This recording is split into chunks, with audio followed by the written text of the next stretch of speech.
Okay, everyone. I am lucky and very fortunate, as I always get to be in the Flyers press box right now with Bruce Scoop Cooper, who is our Hockey Buzz historian and guru, or Hockey Buzz guru and historian, depending on how you put it. Thank you, Bruce. Thanks very much. We're happy to be here. Oh, no, this is great. It's awesome to have you here again. And tonight, I wanted to talk about the blog you wrote earlier this week because it was really outstanding. Explain the premise, because it really does play into it. Well, the premise is the competitive relationship between Michel Therrien and John Stevens, which actually goes back more than 20 years. Right. Very few people, when they look at two hockey teams in the benches, they very seldom think of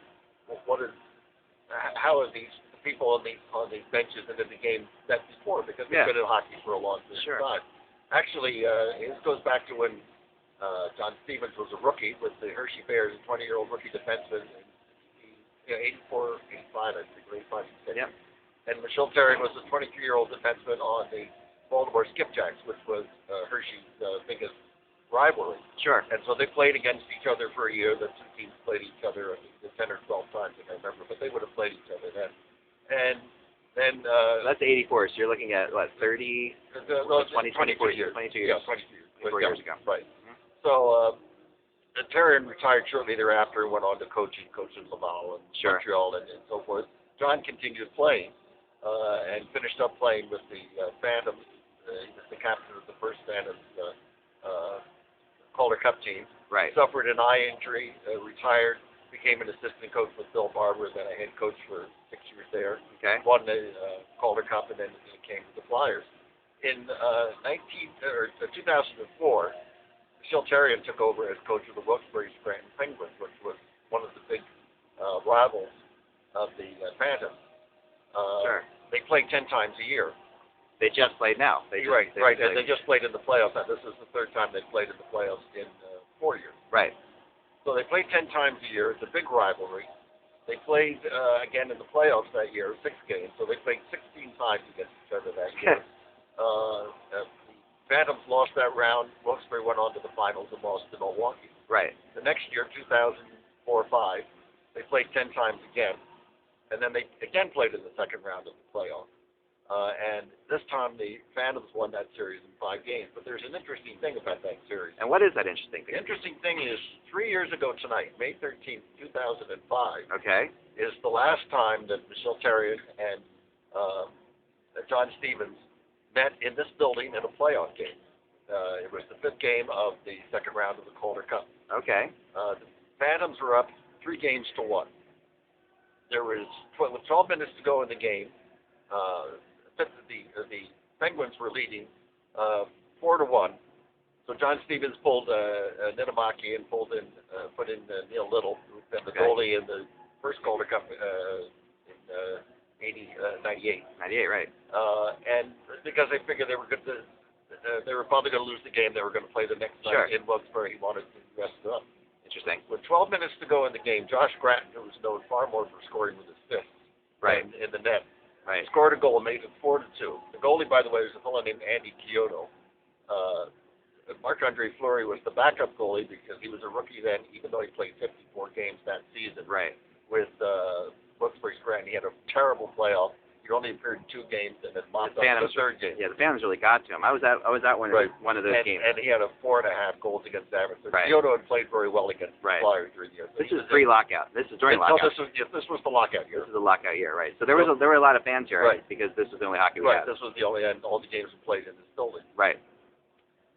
So what actually happened? The Phantoms scored 6 goals in the last 12 minutes of the game. Won the game 7-4. Oh my goodness.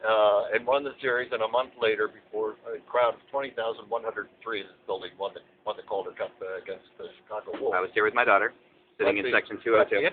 The interesting thing that I remember most about that was going downstairs afterwards, and of course John and the Phantoms were delighted with their performance. It was a fabulous comeback. Right. And the only thing I heard Michel Therrien say is, "This is the kind of game that costs players their career."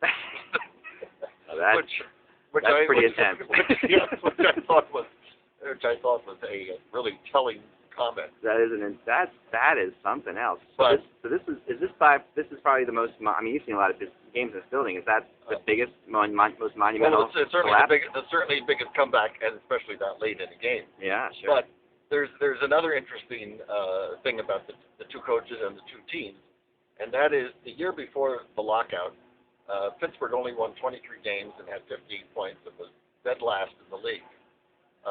Whereas the Flyers went to within one game of making the Stanley Cup Finals. They lost to Tampa in 7. Okay. The first year after the lockout, Pittsburgh again finished with 58 points, which was one more than St. Louis for dead last in the league. Terry was the coach. The Phantoms or the Flyers under Ken Hitchcock finished tied with New Jersey with 101, I think. Sure. And then the next year was last year. Right. Completely reversed. Really. Pittsburgh was over 100 points. Flyers were dead last in the league. Yeah. And now this year the two teams are in the finals. So the comment that I made at the beginning of my in my blog was that there is a senior NHL team executive said to me, who knows both of these coaches, he said that the best way to ruin a hockey game for either man is to mention the other man's name when that man was going to take a swing. So my comment was at the end of my blog was that within 2 weeks from today, or a little less, one of these coaches is going to be in the Stanley Cup Finals, and the other is going to be, playing golf. So I ask, please, if you see him on the golf course, don't mention the name of the other coach. Oh, that is excellent. So there's a lot more. That's a great story, Scoop. And the blog, the link to the blog is right below this video, so you can see it right there to click on and go to it. The other thing is you talk about all the players for both teams that played. There were about 6 players on each of those two teams that are on these two teams now. For the Flyers, for instance, there's Jeff Carter, there's Mike Richards, there's R.J. Umberger, who was the Phantom's leading scorer that year. There's Riley Cote, there's Antero Netamaki. These are all players that were in that game. There's other good players though too, like that are still in the league now, but not in this game, like Patrick Sharp, right? Patrick Sharp was a key player. Yanni Pikkinen. Pikkinen, right? I think who else was on that Phantom team? And then John Sim, who was with New York Islanders. And then with Pittsburgh, there's Scuderi and Whitney and Fleury. Mike Yeo, who was the assistant coach, on that team. Wow. There's Thomas Sorovi. So there are when these two teams and these coaches come out tonight, they might be thinking of what happened in this building 3 years ago tonight. That's excellent. And so a 4-1 lead is even with 12 minutes to go is not necessarily safe. You're here, guys. All right, thanks, Scoop, so much. Thanks for all your hard work. And be sure to check out the blog. It's one of my favorites that we've had on Hockey Buzz in a long time. So thanks again, Scoop, and we will talk to you later on. Okay, thanks very much, Jack.